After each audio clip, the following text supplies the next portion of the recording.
What's up? How's it going, Bird? Thanks for stopping by. Overwatch recruiting got me in the same boat. Same boat. I got lucky with a new recruit who just committed, I would say. And then we've got a Rocket League player coming in who's got some Overwatch skill. So might be double dipping. But finding Overwatch recruits is it's a interesting one. It's definitely an interesting one. Any tips and tricks anyone's got for Overwatch recruitment? All about it. I think my cat's gonna come here. Let's get her out of here.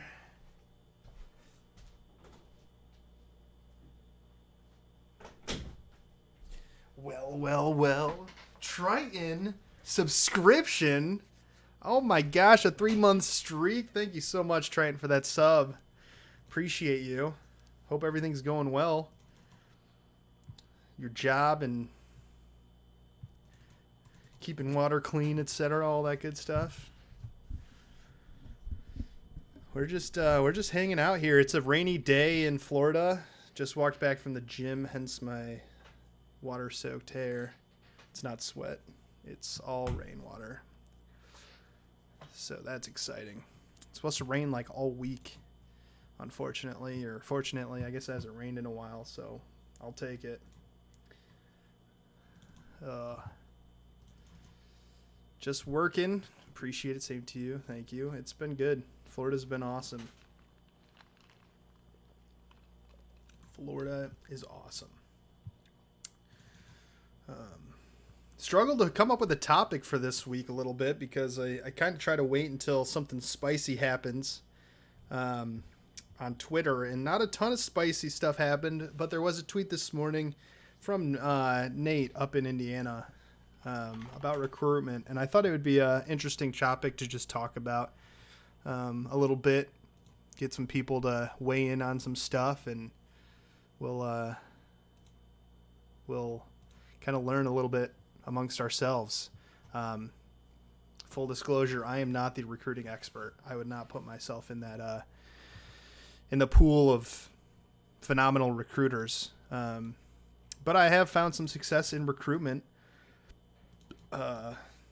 Most programs who have competitive teams are competitive because they've recruited that talent in.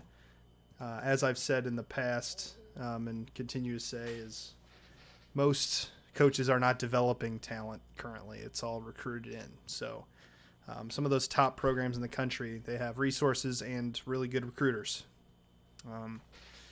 So, yeah.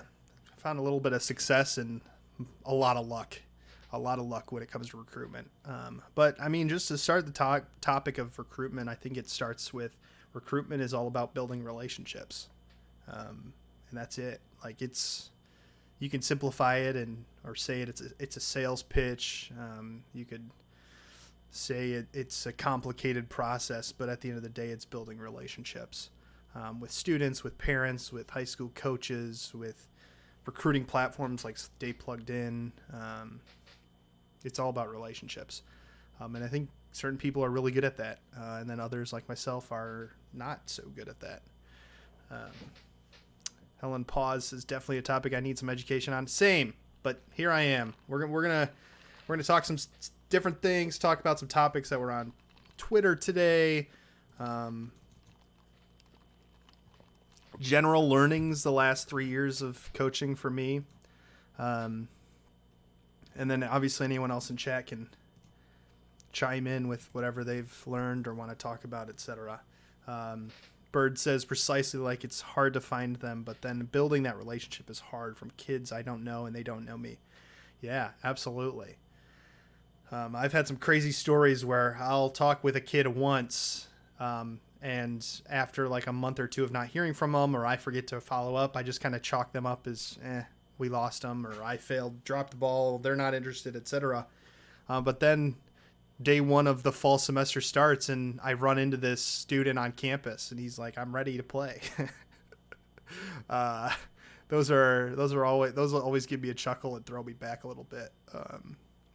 Happened with a Smash player at Aquinas my second year. And then you get players who reach out to you and say, hey, I'm already committed, or I'm coming to your school. I want to be on the esports team. Those are awesome. I just had one of those yesterday with an Overwatch player.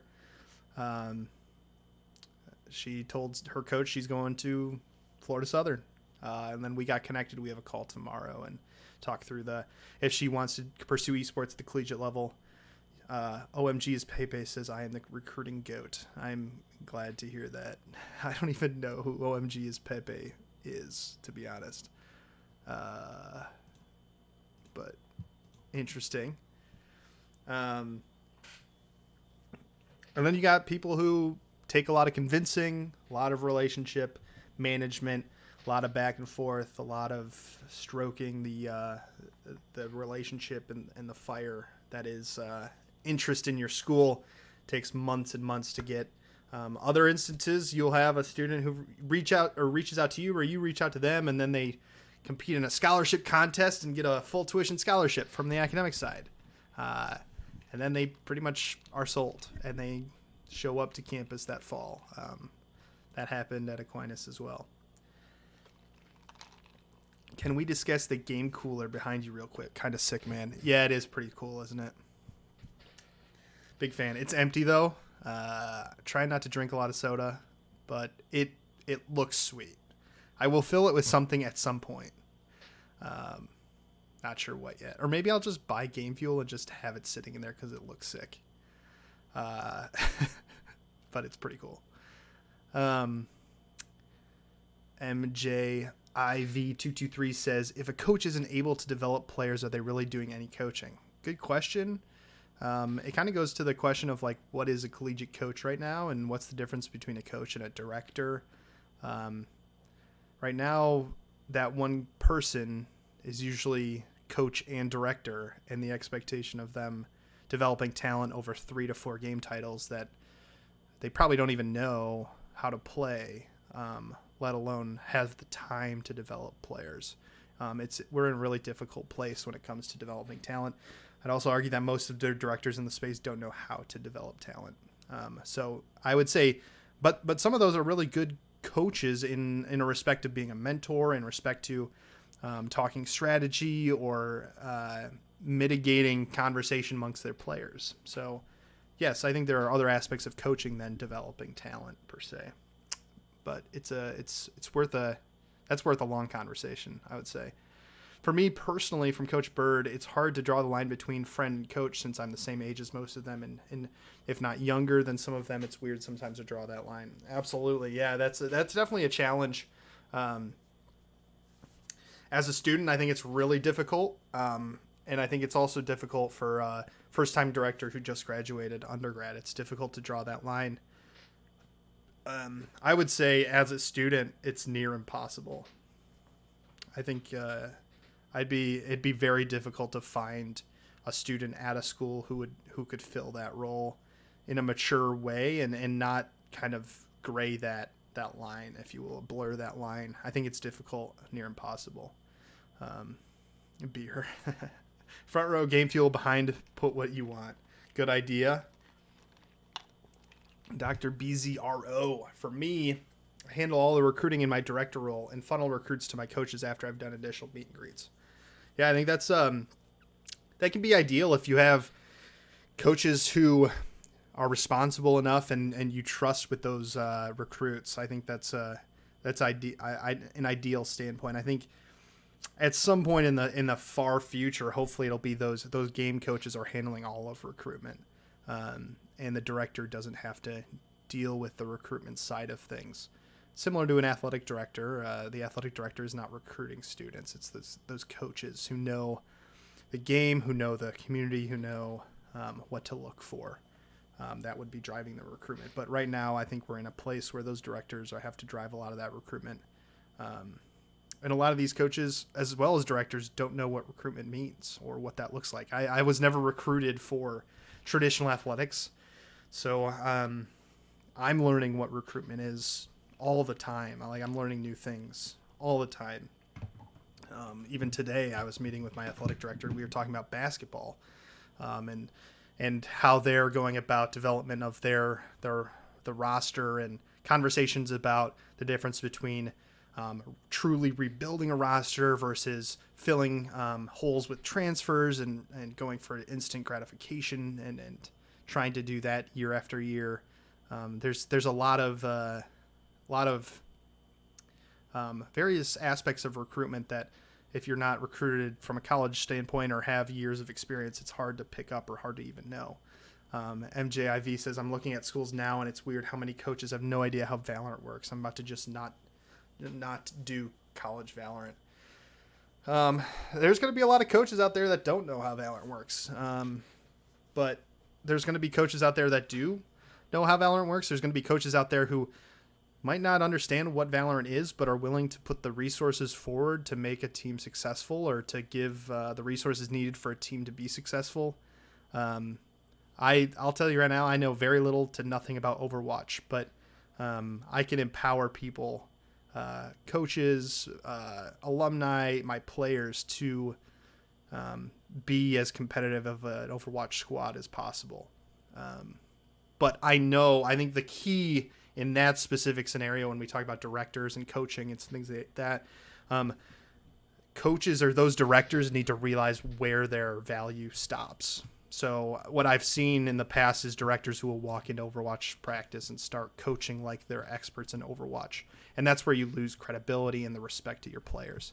I walk in day one and say, hey, I don't understand Overwatch, but what I do understand is team communication. I understand what you guys need to be doing to prepare for the most part, like going to practice, scrim blocks, etc. I know how academics works, so I can be a resource for the academic side of the house, etc. I can help you find scrims. Like I know where I can bring value there, but we're getting a little off track from recruitment a little bit. Bird, since we're still student-led, there is no form of recruitment. All of mine just been me reaching out through the HSA Dallas Discord. Still no bridge between the esports club and the esports program of the school. It's a good question, or a good point. I would say you're at a school of 44,000 students, Bird. Like, that is a massive recruitment pool. I would say that if you're a club, start with students on campus. Start figuring out how to recruit students who are already on your campus. And finding those students who you might not know of yet and recruiting them into the program. I think that's where you will find your most success, in my opinion. And let the school get to the point where they're interested in recruiting new students, and let that conversation drive the resources that are truly needed for recruitment.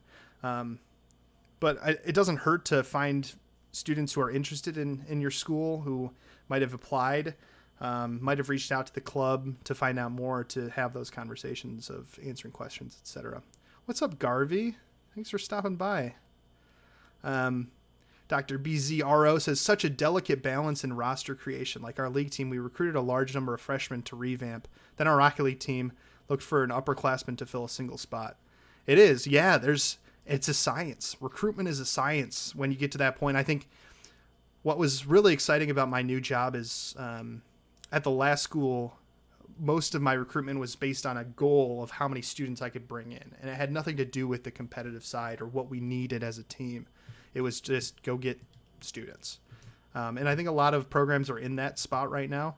But my school now is the goal of the program is to be competitive and create a competitive program. So now my recruitment is much more focused on what are the holes we need to fill, what are the positions we need to fill, who's graduating in the next year or two, and really focusing on specific characteristics of recruits to recruit them in. And I think that's been a lot more fun, in my opinion. And definitely a new experience. Bird says, I did just turn in my application for the new esports program coordinator at school, so I hope I get that spot to drive forward the gap. That's awesome. Good luck. That'd be really cool. MJIV says, I just don't know if I can trust these coaches I'm talking to when they don't know how the game works. Feels like a scam. It could. It very well could. I don't know if it's a scam more than it's coach who might be over their head, or it might be a program that just won't bring the value or the I guess the value that you want in a school. If you're a really talented Valorant player and you want to play on a talented team, go look for the top Valorant teams in the country. Go to the Collegiate Valorant leagues that are running and find the top 10 teams and start talking with those schools, because those schools obviously know how to recruit and handle teams. Hell on Pause says, in my new role, that's exactly what it is. New program, find X amount of people a year. The golden rule is to recruit enough to pay your own salary and program budget. Yeah, that's where 95% of esports programs are right now when we talk about varsity. It's slowly, I don't think those programs will change what their goals are in terms of recruitment and finding X number, but there's coaches and directors at those schools that have bigger goals, which is a part of it. So like I was at a school that only wanted an X number, but I personally want to be competitive. So they're driving that. But then there's the schools that aren't really looking for recruitment drivers, but they're looking for ways to engage students and create more opportunities for students. Those are starting up or having those initial conversations. We look at the D1s that are entering the space. That will hopefully balance out this, the field on which schools are recruiting for numbers versus talent or other purposes. MJIV ask if they are NACE member. If they say yes, run fast. I mean, okay, I work at a school that's a NACE member. I've been a NACE member. Northwood is a NACE member. Best Overwatch team in the country. I don't know about that one. Pepe. MJive says, what game do you coach? So I've been heavily coaching League of Legends this past semester, but this semester we hired a part-time remote coach to help with our Rocket League team. I'll be much more involved with Overwatch this semester, and then Rocket League is coached by an alum of ours. So short answer is it kind of depends on what team doesn't have a coach or a budget for a coach at that point. And eventually the answer will be I will not be coaching any of the games. So tough being a high school kid. It can be sometimes. Dr. BZRO says, find a campus that also fits you, not just a program. Need to find a place that you'll love to be in day in, day out. And that's a great point. I mean, when I have conversations with recruits, I don't enter those conversations like, all right, what do I need to tell this kid to get them interested in our program and come to our program? It's let's have an interview conversation between both of us of what are your goals when it comes to college, getting a degree, being a part of collegiate esports. What are you looking for in a school? What are you looking for, or what are you looking for in a program? And can we kind of fit those, or can we provide those? And it's more of is this person the right person? Because I'll tell you right now, like if you really push someone to come in and it's just not a right fit, that student will be gone at semester or at the end of the year. Because you're not being transparent. You might almost be seen as promising things you can't deliver. It's more important, I think, for the space, for your program long term, as well as the student, to ensure that your school is the right place for them, the right fit. And there are students out there that are looking for exactly what your school provides, or really close. When I look through recruitment databases or a recruitment profile and a kid says they want to go to a school with 15,000 plus students, usually that puts them at the bottom of my list to contact, because we're a 3,000 kid school. We will not be able to provide a school that provide the opportunities that a school with 15,000 plus will have. We have our own strengths, but we don't fit that. It doesn't mean I don't reach out. Sometimes I will reach out if it's a really talented student or somebody who fits a role that I really need. I'll reach out, but I don't reach out thinking I'm going to convince this kid that 3,000 is enough. Let's have a conversation. Maybe they only selected that because they thought they only wanted 15,000 plus, and maybe they thought they could only have a workout gym on campus if there was 15,000 kids or more. But we have one of those. So it's sometimes it's still reaching out, but trying to figure out why they put that. Coach Bird says the term varsity is just a label for teams here, and they get jerseys for free, and I don't know what else they get. So when I think of the term varsity when it comes to collegiate esports, I use NACE's definition, and they have like a list of, and actually the College Call of Duty League, when they released their whitelist rules, used a similar definition to varsity, and it's dedicated staff, it's academic value like scholarships or recruiting students that are not on campus, and then it's a dedicated space on campus for students to compete in. Those three things are what NACE uses, as well as the College Call of Duty League, to determine if a program is varsity, and that's what I use. Is the term varsity the right term for that? I don't know. It's starting to be debated a little bit more. But that's what traditionally I would use that for. Love the insight. Hey, I'm glad you like it, Tentacle Coach. Thanks for stopping by. Dr. BZRO says, yep, a retention loss hurts more than a missed recruit. I agree. And that retention loss that student could go rip you apart to people they know, and it'll hurt your program long term, in my opinion. MJIV, what does NACE member mean and why? NACE is the National Association of Collegiate Esports. It's a member-driven organization that provides competition in collegiate esports, and it's a national organization. That's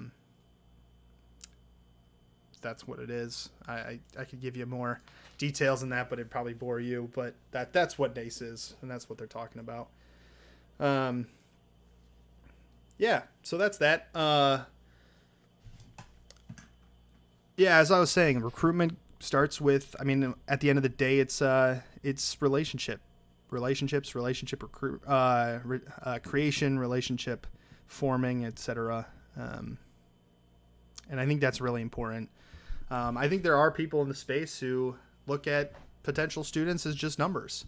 And I think that's detrimental to the space and to your program, in my opinion, long term.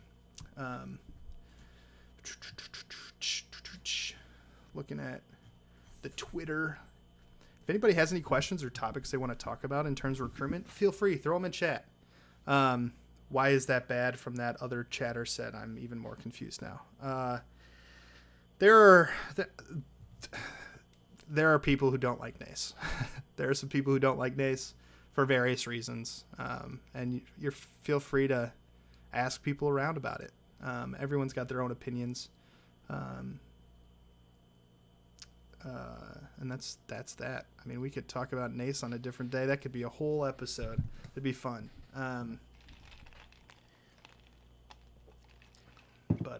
Yeah, there's definitely people who aren't fans of it. I am. But recruitment. So let's go over to kind of what sparked this conversation for me and why I was thinking about it. Pepe says NACE tricks people into thinking they are the NCAA of esports. It's kind of cringe. I don't think I don't think NACE tricks anyone into thinking that. I definitely say that when people ask me what NACE is. I'm like, the closest thing would be that. It's a matter of fact that NACE was started by the NAIA, which is a competitor of the NCAA.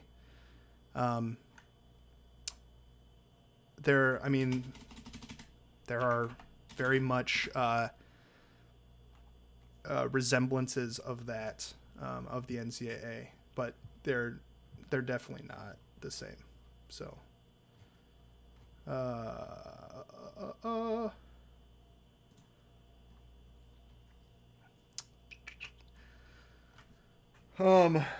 it's Velpo. Oh, what's up?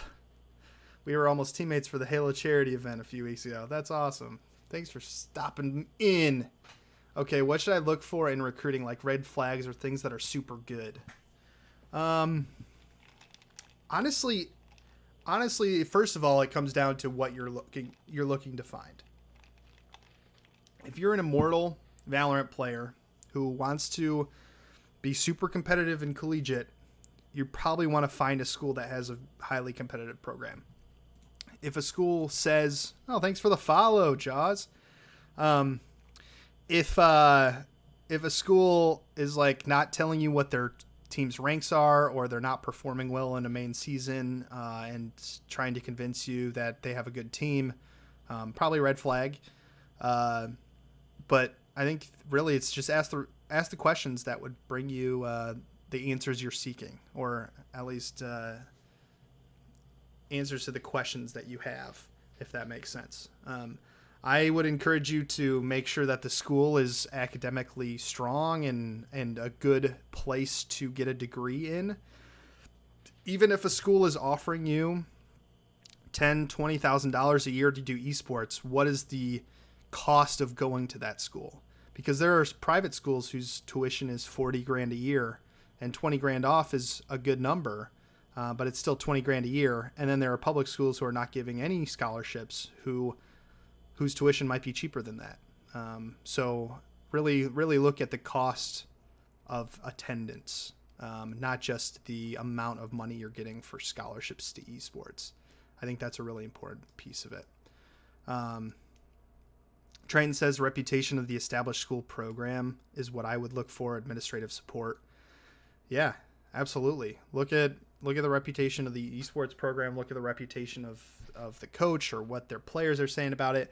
I always encourage my recruits, or I almost make it happen or force it to happen, as my recruits play with some of my players at least a couple games casually early on in the recruitment process, and without me present, and having them ask my players whatever questions they want, because I feel like my players would be probably much more upfront or willing to like bluntly answer the questions, if that makes sense. So coach telling me he coaches a bunch of different esports is not good, but the people doing just one are legit.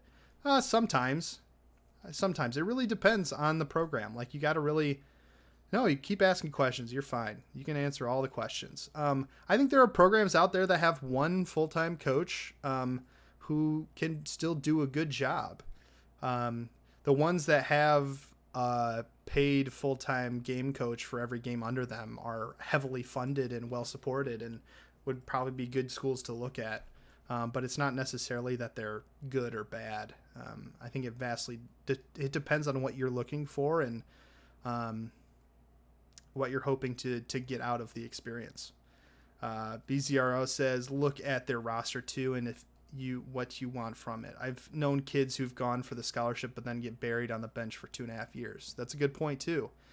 If you're a Gold League of Legends player and you want to play on a college team, there are teams out there where you could go start as a gold player. There are teams out there that'll take you and put you on an academy roster or at the bench for X amount of years. And that, whatever you want, like, that's going to vary by recruit. And those are conversations to have with the coach, with your parents, I would say. I think it's a good, I think what we'll see in the next couple of years is an increased involvement of parents in recruitment. I know I've started it. I know Boise does it. Usually after I have an initial conversation with a recruit and we kind of agree that this could be a good fit, and they're interested in Florida Southern, then I involve the parents in that conversation. And I think that can bring up a lot of questions and concerns from the parents' perspective that a student might not be thinking about or might not be willing to ask. That can really clear up some of the I guess the search from a college perspective.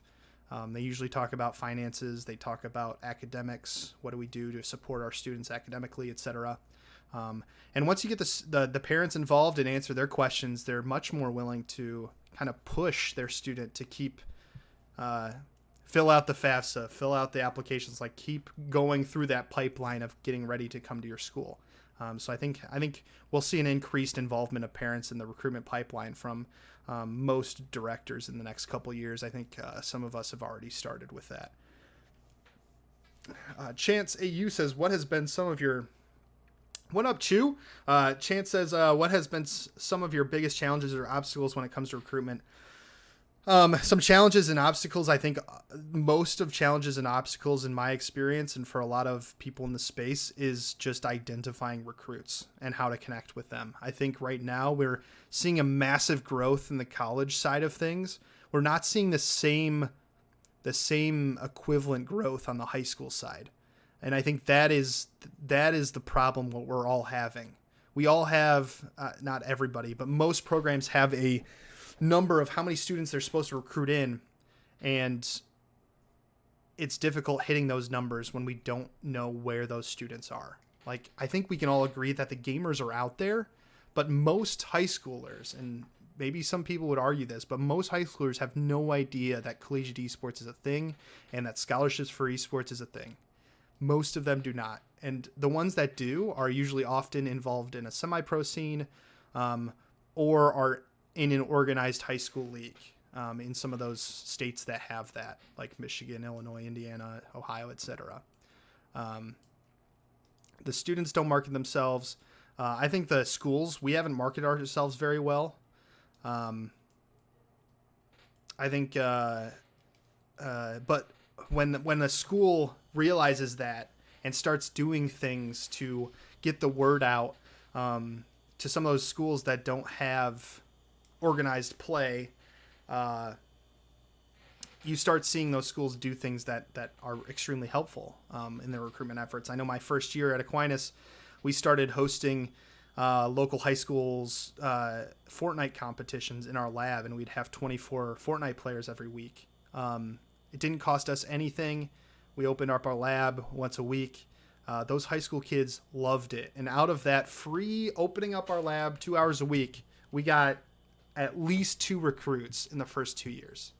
And that's a win. And those are students that did not know collegiate esports was a thing. They are talented, etc. And those types of interactions, I think, are key for these smaller schools.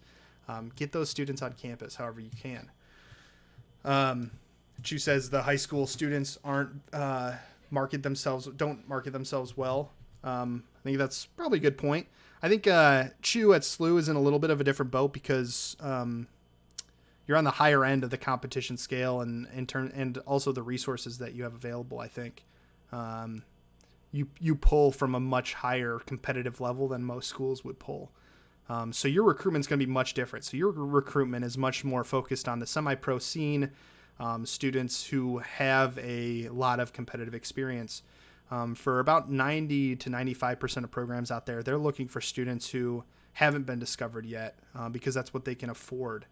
And Chu says I don't even recruit from high school, which is rough. You want to. Yeah, I think a lot of times when we're recruiting at the high school level, we find students who don't have competitive experience or much of competitive experience. Most of them are solo queue warriors, and some of them have never been on any team whatsoever. Soccer, esports, you name it, they've never been on a team. So those soft skills need to be developed in the first year or so of college, and that kind of puts them out of the running for some of these top programs when it comes to certain game titles. Triton says in high school, it's more of a club scene, coached or ran by administrative staff on the side. Dedicating a staff employee on the high school level on top of teaching 7 to 4, 5 days a week is tough. It is, but look at any other traditional sport. Most of those coaches are part-time coaches. So you look at like a soccer coach or basketball coach. Most of those people they might be teachers at the school during the day. They might be doing other things during the day. And then they come in and coach after. So I don't know if you need it, if you can argue that a dedicated staff member is needed at the high school level at this point in time. There are some schools out there that have full-time directors at the high school level. I know of one, but I don't know if we'll ever get to that point at the high school level. Chu says, Clerky and I are trying to help MOSIF a lot more so we can create more of a pipeline, but it sucks when they aspire to go to a full ride school and feels like it's unattainable when it's just they're not exposed to the scene yet. Yeah, that's a good point. I mean, for some reason, there's a lot of students out there who think, oh, I can get a full ride for esports, and they only think that's the only option, that's the only thing they're interested in. And I think some of that falls on the college coaches who've kind of pushed esports and communicated that esports you can get full rides, when in reality most students don't get full rides. Yeah, I mean, I think most of the college scene needs to help out the high school scene a little bit more on any level. And it's cool to hear that you and Clerky are helping out them with that. I think for me, when I look at some of these high school programs like Michigan, MySef, most of those high school coaches don't know anything about any of the games. And I just wonder why the colleges haven't gotten together or even done it themselves where they host coaches clinics for the high school scene where, all right, this Saturday we're going to do a 2-hour Rocket League coach workshop, and we're going to walk through the 5 best training packs to teach new players how to play Rocket League, and we're going to teach you how to find scrims and what you should be doing in your scrims. Or we're going to talk about what comms should sound like. Like, none of that has ever been done that I know of, and something that I think should be done. Hell on Pause says, when I started a high school program, the esports students didn't realize our team name would be our school mascot. They weren't connected to the school that way. Yeah, that's a good point. That's fascinating. I think it's a really cool way to connect back to the school, and hence why, like, every program I've been at, after the high school when I've pushed to have the same logo as the athletic department, because that's a really cool connection, in my opinion, that is often overlooked. Coach Shane, what's up? He says, I've been trying to get in touch with some schools about helping out with their Rocket League teams, but 99% of the time I don't even get a response. Yeah, a lot of high school coaches they can be struggled to get a response from. And a lot of times it's almost like pretty cliquey in terms of some of those high school coaches where they only trust their inner circle. So sometimes it's a matter of who on the board of the state org do I have a relationship with, or who would be willing to work with me on this initiative, and going that way. Some college programs have that issue too. Yes, they do. Some college programs don't know how to coach certain games, and it could be a beneficial workshop. JK, thank you so much for the Prime sub. That's huge. 2 months in a row. Thank you so much. Chu says, every semester we have a coaching clinic. I even get to talk about Smash to all the high school teachers. That sounds awesome. It's so much fun. That sounds sweet. See, that's the stuff that I think the college scene needs to start with. Like, that is in my opinion, that's so easy. Why aren't we doing it? Like, and it helps to create those relationships. Your alma mater high school doesn't respond to me. That's a rip. But that is such a low thing. I would say, like, it's so easy. Like, let's do a 2-hour clinic on how to coach Rocket League. And if you're a director or a coach who knows a game really well, that's who should be offering those. Like, I should not be offering a coaching session on League of Legends. Like, I'm telling you right now, like, I should not be. Like, that's not my wheelhouse. But maybe I could do a coaching session on Rocket League. Maybe it'd be pushing it. But those, I think, are really, really awesome opportunities. She says, I literally work at a private university 30 minutes from them. Just email me back. Yeah, I agree. Coach Shane says, I'm no genius, but I seriously think I could help some high school teams. I bet you could, Shane.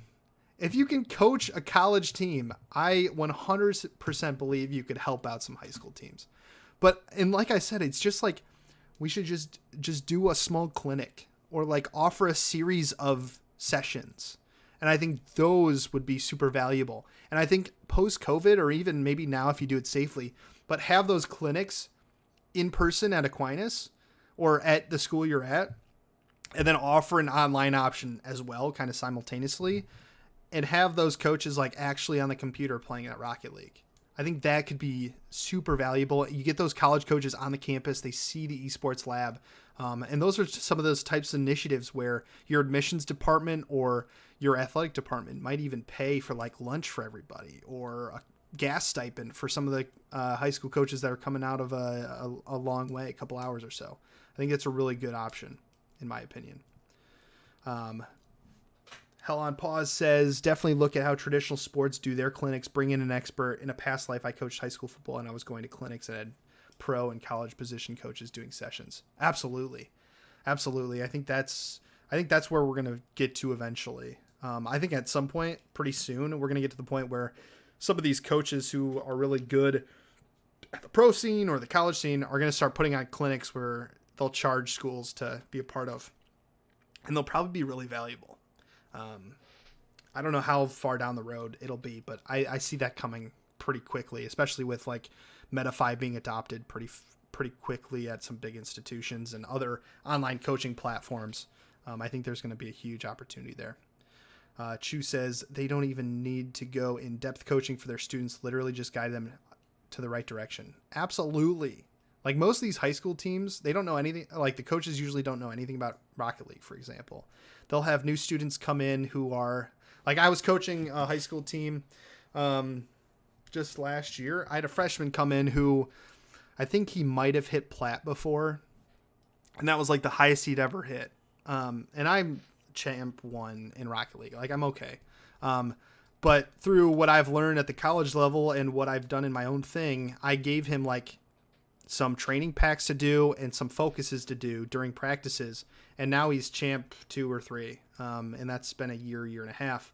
I just needed to point players in the right direction. I did not need to know rocket science when it came to Rocket League. I didn't know.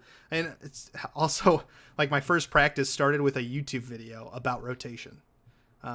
So yeah, it wasn't me teaching rotation. It was literally pulling up a YouTube video and watching it, walking through it, reinforcing those lessons, etc. Pogchu, they'll find the resources. Absolutely.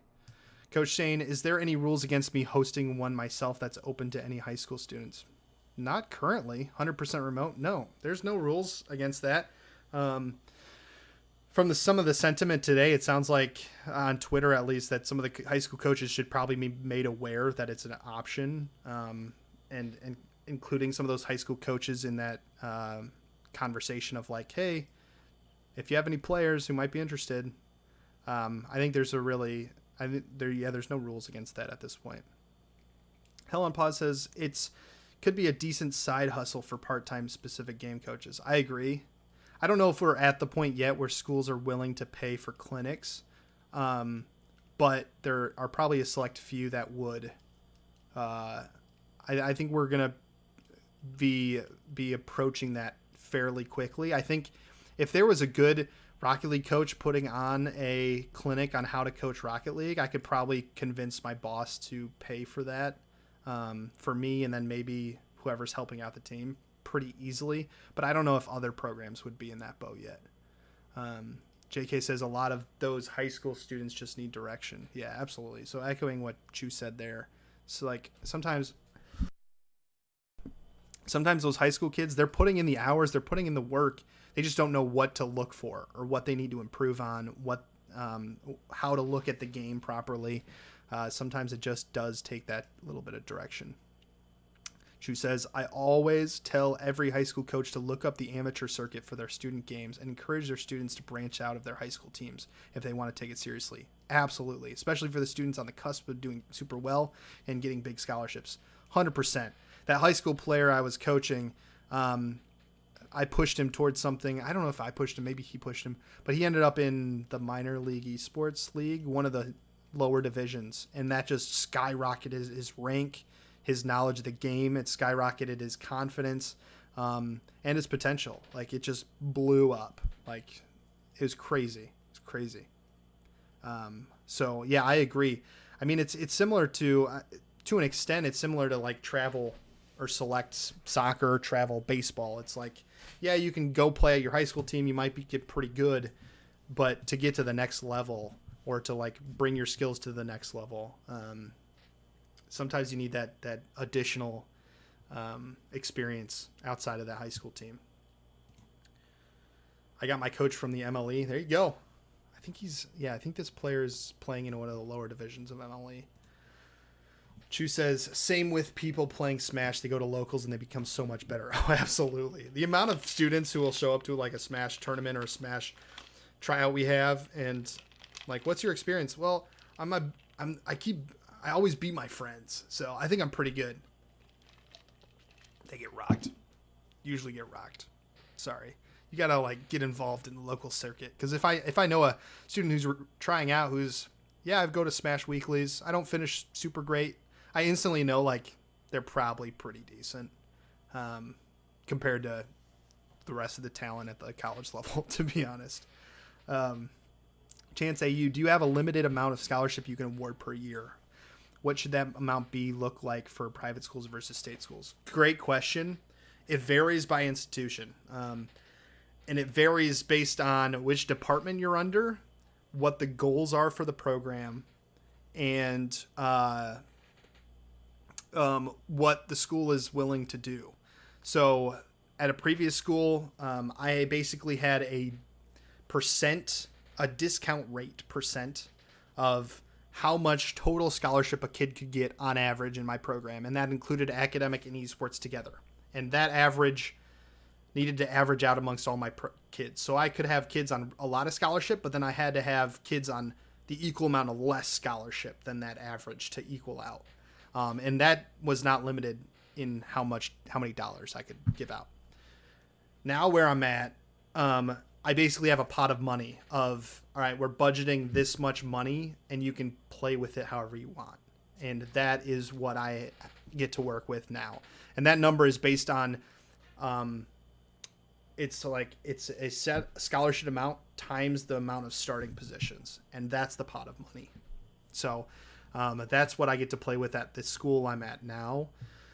But I've seen I've just seen kind of all over the place when it comes to scholarships, and it very much depends on what department you're in and what the goals of the program are. Most programs, as I've said before, like 90 to 95%, in my opinion, are there to recruit students and bring in tuition dollars. Those programs are looking for tuition dollars, so they're not giving out just full ride blanket. There are programs out there that are giving out full rides, and they find the goals of those programs are beyond tuition dollars and recruitment. They are marketing expenses, and etc. Usually marketing. They want to make a name for their institution, but it varies. And that's why if you read Esports Foundry's report on the trends of collegiate esports, the scholarship question, I think I'd have to look at it again, but I think it's just it's all over the place and really difficult to draw anything from it because of how scholarships are handled at various institutions. When we look at state schools, most of them, I don't even know if there are probably very few that are giving scholarship. And if they are, it might be a couple hundred to a couple thousand a year. It's very minimal. And it's because most of those state schools are in it for student engagement, not necessarily recruitment or making a name for themselves. Chu says, I feel like I should make my scholarship numbers public because people think we are loaded. I want to know what's realistic. Goals for us are finding big donors in a year from our alumni association. It's a good point. I think a lot of people kind of in the space, but on the outside of some institutions, automatically assume like these guys have piles of money and they're just throwing full rides out the window willy-nilly with no repercussions or requirements on the other end. But that's not the case. There are very few programs who are just giving full rides with no strings attached when it comes to like other things they have to do on the other side of the equation. So you have institutions who give full rides, but they also have to recruit in students who pay tuition on the other side to kind of bring the value. There are others who are just raising a great amount of money to fund those scholarships.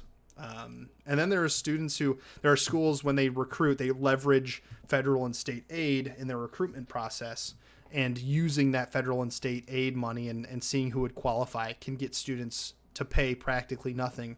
But the institution's still getting significant money from the state and federal government through like Pell Grants and other grants like that. Shane says, super similar to Division III sports, they don't give athletic scholarships, so coaches are basically there to bring in massive recruiting classes to boost enrollment. Yeah, but at the D3 level, you're basically rewording sports scholarship to academic scholarship. But that's a topic for another conversation, I guess, probably. Squirtus MV07 says, speaking on recruitment, I happen to have a GM Overwatch player that also plays soccer here at our D3 school. We are high silver average even with his ranking, because I have one GM player next year, I will most likely have a master's average team because of one of my players, making it easier for higher level students wanting to play with other high level students. Finding that one person to build around is tough for new programs that don't give esports scholarships. Yeah, in all my years of experience, or my 3 years of coaching, like the moment you get that one player, like that one good player, other players want to play with that player, even if it means they're not getting full rides or they're not getting most of their tuition off. Like they just want to play with good players. And usually it's the hardest player to recruit is the first one, the first good one. And once you have that good player, things become usually a lot easier. So I echo what you're saying there. Finding that one player can make it a lot. That's why you did Stromp. Absolutely. Like Strompus has a ton of clout, I guess, and reputation in the scene, and he's going to pull players.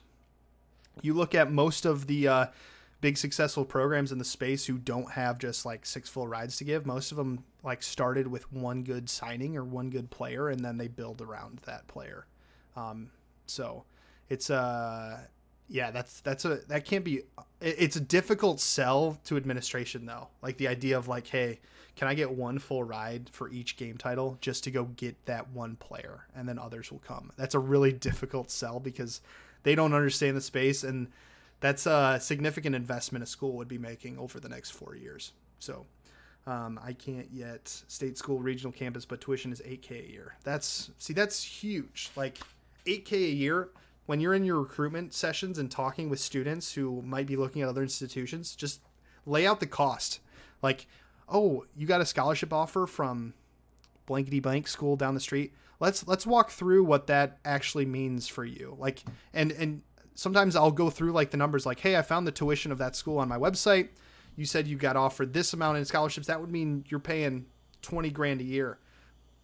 Let's look at the cost analysis from my side. Yes, you're not getting esports scholarships, but it's only $8,000 a year, and you can stay at home, and you're saving $10,000 a year from the housing situation.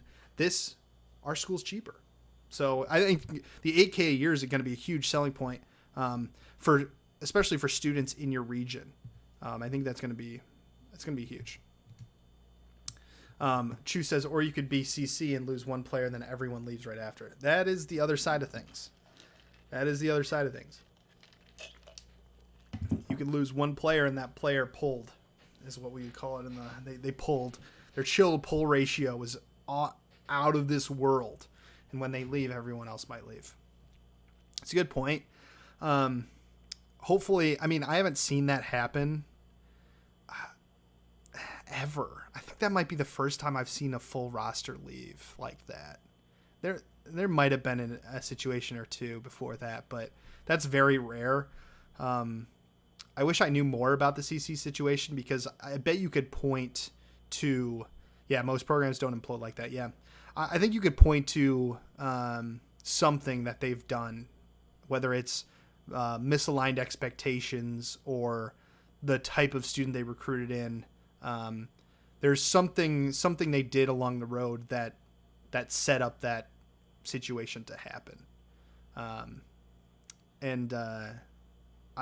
don't think you can point to one specific thing or one falling out of between the coach and a player too. There's got to be something systemic in that, whether it's who are you recruiting or the culture of the program that led to that much fallout. Because if it was only one player and a coach disagreeing, like the whole team wouldn't leave. So I don't know, that's an interesting topic that I think would be like, I hear stories once in a while when it comes to this stuff, and I'm like, that would be a great case study to read and to learn from. And I think that would be one of those. The environment became really bad. Yeah. See, that's so interesting, because I don't know how it could get that bad. I think from a director's standpoint, that's what your job is to prevent an environment from becoming that bad from a culture standpoint. I don't know. That'd be really interesting. They have full rides and housing and food. If I had full rides, housing and food, let me tell you. All right. I cannot believe, like, I can't even imagine what I could do if I had that stuff. And a full-time coach. Yeah. I could not imagine if I had those types of resources, the types of teams I could put together. The dream. Oh, shut your mouth, Canadian up in St. Clair with your $2,000 a year tuition or whatever it is. Bro, you don't even know. You don't even know. And programs still got doomed. You know, sometimes it's not about just the resources. I mean, you got to have the right people in place and the right culture. 4K a year. All right. Whatever. Yeah. And a lot of times when you're looking at your program and the culture that's in that program and how your students are performing when it comes to competition, academics, etc., a lot of it can be stemmed back to recruitment. Like what are your recruitment practices? What types of students does your recruitment bring in or attract? What can you change to change the type of student you're bringing in? I think that's a really important self-reflection exercise that everyone should kind of have after the first year, after the first 2 years. Is like, all right, how are my students doing academically? How are they doing competitively? How is the general feel of the program? What can I do to change that in terms of in the present with these current students? And then what can I do and change from a recruitment standpoint to recruit students that align more to the culture that I want to build? And I think that is the question maybe some of us are thinking about, but none of us are implementing in the correct way. I've always felt that culture over performance in the early years for a program. I would agree to an extent. I found in my experience at Aquinas that we had a decent culture, but for our recruitment and the successes we had from a recruitment standpoint, year 2 and year 3, it traced a lot of the times back to our performance and not the culture. Culture is an important part of performance and creating a place that students want to come to, but the performance put us on the map. The performance and the leagues we got invited to or competed well in got us in front of new recruits and additional talent. So yeah, performance can impact culture. Absolutely. As well as culture can impact performance. It's all interrelated. I mean, if your team is in a slump, I'll bet you right now the culture of the program on that day or that time period is going to be a little bit negative compared to what it was when everything was going right. It's a delicate balance. I think some people really can focus on the culture over performance the first couple of years and be super successful. And that will that'll recruit certain types of students in who want a high culture experience. When we talk about like enjoying their time in your program, enjoying the school, etc. But might lack the competitive side a little bit. Because those top performers, like I said, usually want to play with top performing schools and top performing players. So you might sacrifice a little bit of the immediate performance for the culture side. But I've seen schools who have bad culture but really good performance continue to bring in talented players. I mean, all right, let's look at TSM from a League of Legends standpoint. Like right now they're being investigated because they're around their owner being a toxic person and like berating his players when they performed poorly. But they're one of the largest esports organizations in the world. So they're a low culture, high performance success in some regards. And then you look at, let's say, I mean, this is just like general. I don't know much about the inner workings of these teams, but you look at like a FlyQuest and they seem to be more focused on the culture and the image versus the performance. And it can bring fans, who are more focused on the culture side, but less of the competitive fans who want to see their team win, if that makes sense. So it's kind of like there are different pots of students who are interested in certain things. and you're going to probably sacrifice some from one pot in favor of another. 100 Thieves is a big example of culture, provides the resources for better for performance. Yeah, good point. 100 Thieves, very much around the culture versus pouring everything into the competitive side. Coach Shane asked, thoughts on how to boost or build team morale culture when winning and great results aren't the norm? That's a good question. I think it's hard. So I think celebrating smaller victories, I think, is an important piece of that puzzle. I think putting your team in a position where they can be competitive and get some of those wins, I think, is really important. I think the worst experience that I've had from a coach's perspective and a culture perspective is our first year with Overwatch at Aquinas, when we didn't win a single match until February.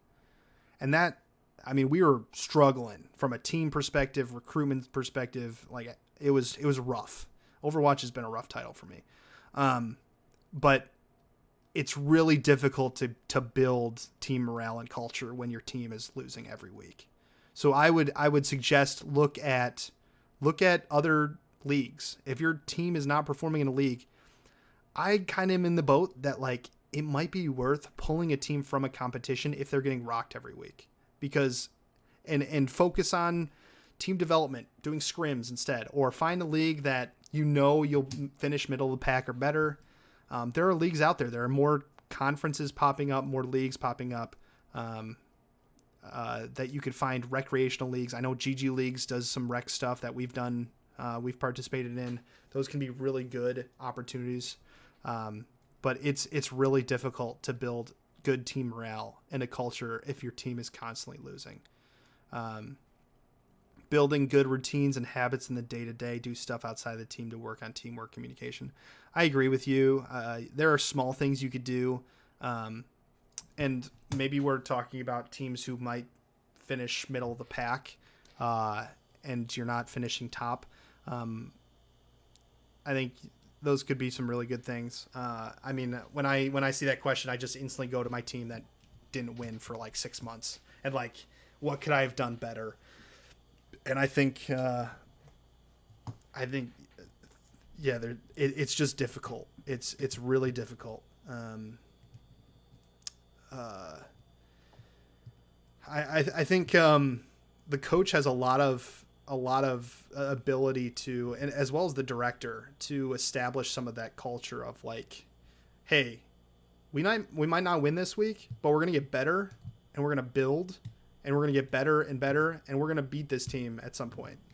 You guys, the coaches, the directors, have the ability to create a culture that maybe you're not the best Overwatch team in the country, but you can create a culture that aims to be a top Overwatch team in the country. Maybe not this fall, maybe not this spring, but that's where we're aiming towards.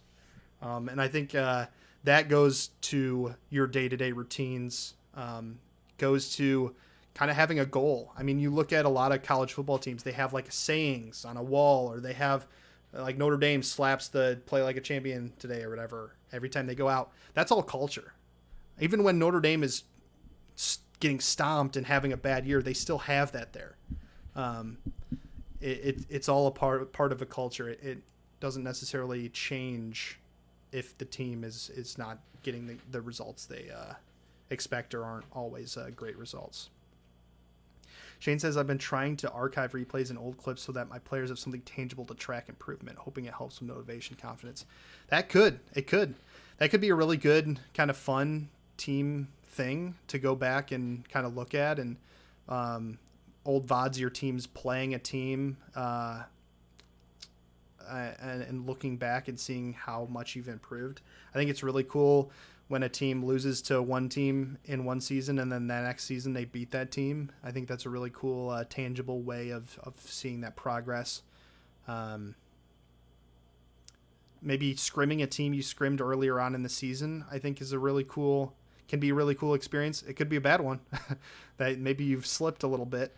But yeah, I think you might be onto something there where, like, you can tangibly see the improvement a player has made. Just going to check something real quick here. All right. It's a good point. But, I mean, from a coach's perspective and director's perspective, when you're trying to build these types of cultures, a lot of it, you're going to have days where you walk into practice, you're like, I am not feeling it today. I'm feeling negative, etc. The coaches and the directors who are good at building a winning culture and building a good culture for your program are going to turn around that inner thought and show the winning culture and the culture they seek to build in front of their players at all times, or at the majority of times, even on bad days. And I think that is where the battle is won when it comes to building a culture. It's the inner battle of coaches and directors on those hard days. It's a good question. Really good question. There's not really easy answers to it. All right, well, we're about wrapped up. I thought this was a good conversation about a little bit of recruitment. This was definitely not meant to be a workshop or the end-all, be-all of recruitment, but I just wanted to have some conversation regarding it. A lot of us are starting to really ramp up our recruitment for the fall.